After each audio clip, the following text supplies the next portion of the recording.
Hey dreamers, I'm Bryce, and I don't know what my favorite Metallica song is. Could it be Jump in the Fire? I don't know. Let's check it out with a new background. Cue the intro. So Ted, give it to me now! For the best Metallica song!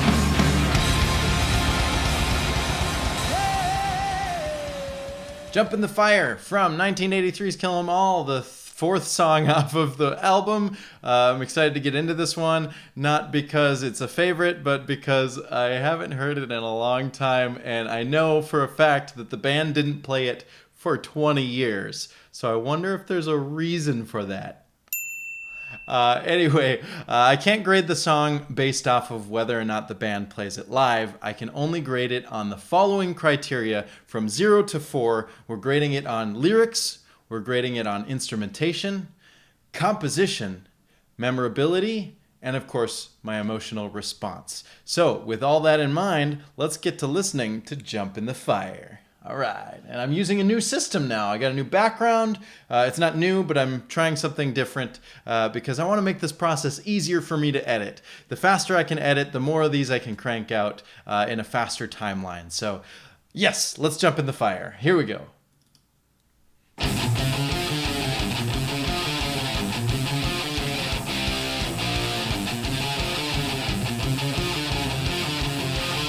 Okay.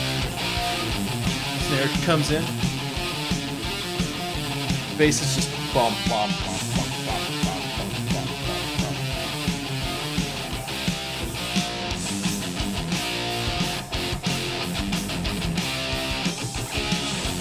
Get those offbeat snare and cymbal hits. A little solo.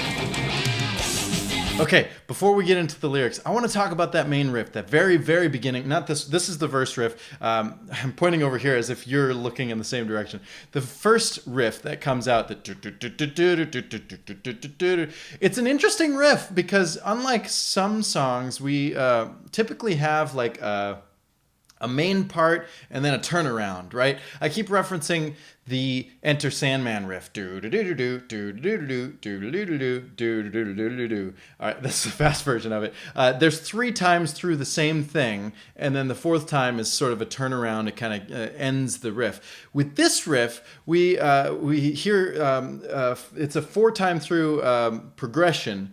The first time is regular. The second time, so we got how's it go? Let's go back. Let's go back a little bit. I want you to listen to how it changes, because we have a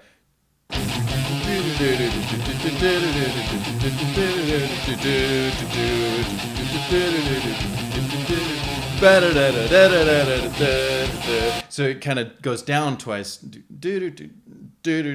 don't know. Something like that. And you'd think it'd go back to the first time, but it has that it goes up even higher. It's kind of solo-y. And then the last time, the 4th time through, is the same as the second time. So we have first time, second time is different, third time is different, and then the 4th time is the second time again. So I think that's really unique. I think that's kind of cool. It's not something you typically hear in rock music like this. There's usually like 3 and 1, or 2 and 2, or 1. I don't know. It's interesting to me. And then they're playing the verse riff.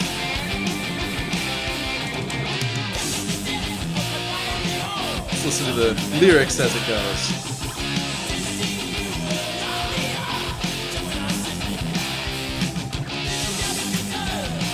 Okay. So this is 8 times through for the verse.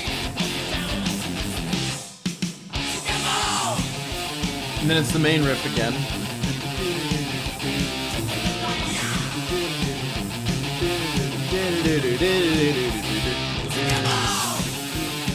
And then solo.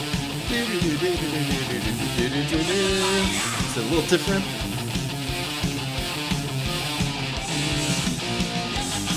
I'm surprised that those that Lars isn't like emphasizing those off the It's just he's just kind of playing regular fills. Interesting. Reading the lyrics.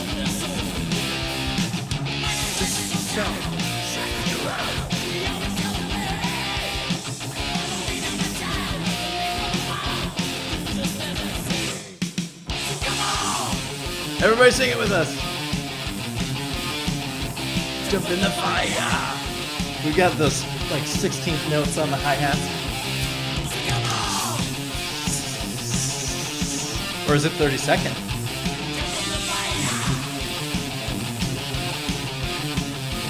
I think it's 16. Okay, change here for like the bridge. It kind of calls it calls back to the verse, but it's different enough. It's different enough.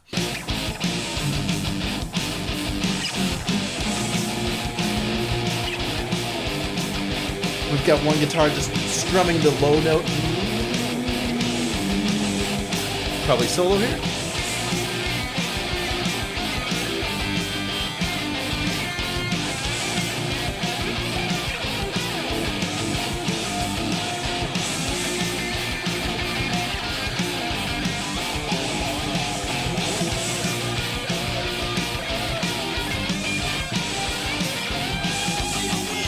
Okay, so in the last couple songs, I haven't been really focusing on the solo, but I have to say, this guitar solo like fits with the song a lot better than the other three so far.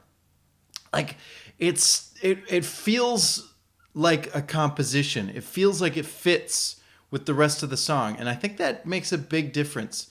There's nothing too, like, it doesn't feel show-offy. It feels like those are the notes of the song, which is what I'm looking for when I look for a well-written song. I want the notes to feel like they belong, that they're not just showing off a skill set, they're actually contributing to the overall piece. So props. I think this is a Mustaine song, if I'm not mistaken, but I believe on the record it would have been Kirk, so I don't know if the solo stayed the same or not, but well done. Well done. Good job on that solo.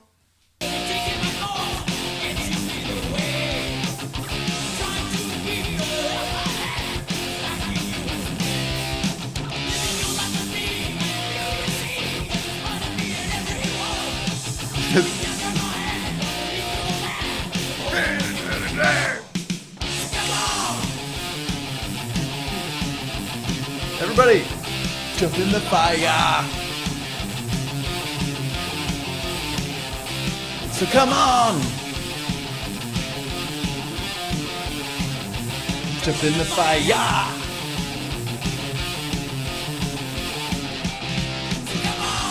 Oh, we're gonna repeat it. We're gonna second time through the chorus.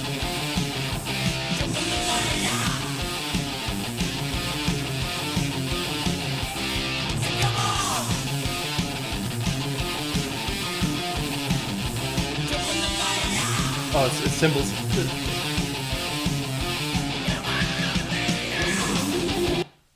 What was that? What was that last? It's not in the lyrics on the website. It's not there.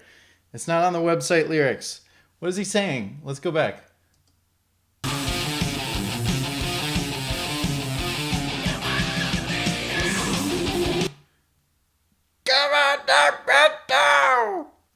You're supposed to add it in the lyrics. How am I supposed to know what you're saying? Does anybody know what he's saying? Yeah, it's Yabba Dabba Doo. That's what I heard.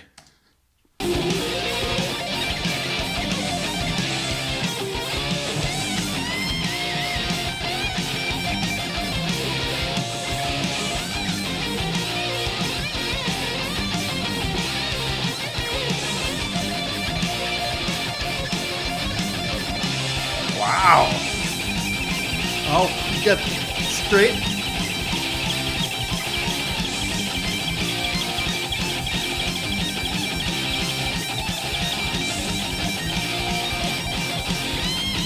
Trying to lean in. Is it double kick? It should be. Oh, they're just gonna fade it out? Oh, come on, don't fade it out. I mean, sometimes you don't know how to end a song, I guess, but like, I'm really disappointed in that fade out. That was really cool. I liked how it was, it was going through the riff regular, and then it switches to snare on all beats. 1, 2, 3, 4, 1, and the solo like picks up. That was really fun. Let's get to the rating.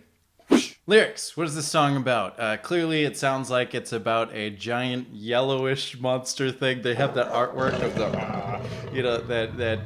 that it's probably the devil. Let's just be honest. It's the '80s. Every rock band is talking about the devil. It's probably about the devil. It could be about a specific demon. But let's just call it some sort of hellspawn saying, "Hey, come join. Come dance."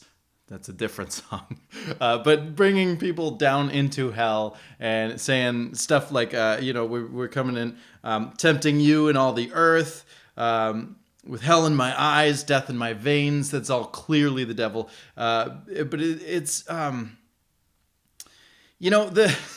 thing that brings us down for me, again, I talk about this whole record so far, you can very much so feel that they're new to this. Right? This is their first record. They're just getting into writing songs. They're still working their craft. There's some really cool stuff in here. Follow me now, my child. Not the meek or the mild. I don't know why I want to give points to 18-year-olds for using meek and mild, but I want to give them points for that. But then we get to, in this first verse, you people make me do it. There's a lot of phrasings in here that, but do just as I say, they always shall obey. I mean, it's okay, but there's some really I don't know how to explain it. It's like when people are writing for the first time and they're getting into poetry or lyricism, they tend to overwrite to make themselves sound smarter. And it doesn't actually work for me. I can hear it. I can see it. I can understand it. So I want to give them points for going and giving us a story and giving us perspective of hell and demons and the devil. But I also want to knock points for for kind of beginner wording. So unfortunately for lyrics, this song, it's getting a 1. Instrumentation. I gotta say, this was really cool. I really appreciate that riff changing in the way that I talked about before, that the second round is the one that repeats, not the first and the third. It's fresh, it's neat. And the guitar solo fits so well with the song. The what am I looking for? The chorus drums are a little hokey. There's sort of like a disco-y kind of vibe going on there. But overall, I think everything was it was fun. It sounded difficult to play. It sounded unique. So I'm going to give it a 3. Composition. Again, we're kind of basic here. We've got intro, verse, chorus, bridge with a solo, verse, chorus. It's a very similar structure to almost all of their songs. Compositionally, it ticks all the boxes. There's nothing that really stands out. There's no time signature changes or key changes or anything like that. But it fits. So I want to keep it right down the center because it just ticks the boxes, nothing spectacular. But I do have to say that solo stood out to me. This one, of the whole record so far, this solo actually felt like it fit. So from that perspective, I kind of like it. I'm going to give it an extra point. For composition, Jump in the Fire gets 3 points. Hey Dreamers, editor Bryce here from the future, talking about memorability because apparently reviewer Bryce didn't. Memorability for Jump in the Fire is pretty high. The fact that the chorus is as simple as, so come on, jump in the fire. Those are all the words you need to know and you can sing along, and it even repeats a second time in the last chorus. It repeats over and over. That riff is really catchy, and it helps that they use that opening riff for the chorus riff, and that the verse riff is kind of the interlude riff. It's very, very memorable. Those things repeat a lot. It repeats a lot. It's repetitive, but not in a bad way. It's memorable. But it's not perfectly memorable because those verses, super forgettable for me. So for memorability, gets a 3. Emotional response. I'm having a good time. I actually really enjoyed this song. It's been a long time since I've really listened to it, and it really surprised me. So emotional response, I'm feeling really good. I want to give it a perfect score. But there's one thing that pulled it down for me, and that is the fade out. this doesn't feel like the kind of song that needs a fade out. I feel like the fade out should be reserved for songs that feel like they could go on forever. And this song feels like it needs an ending, a solid ending. And because it didn't have an ending, it just kind of faded out and it didn't really feel earned. That pulled me down a little bit. So I'm going to pull the point down one bit, and that's going to put emotional response at 3 points. So overall, looks like Jump in the Fire gets 13 points, which puts it in second place right underneath Hit the Lights. I'm shocked. I honestly thought this was going to be much lower on the list. But here it is, second place. Who knew? It's not going to last there for too long, I don't think, but that's where it is now. So now it's your turn. Tell me what grade you would give this song based on my criteria in the comments below. And make sure you subscribe for more Metallica rocker reviews coming up tomorrow with... What is the song? Oh, Anastasia pulling teeth. We got some bass. See you tomorrow. Thanks for watching.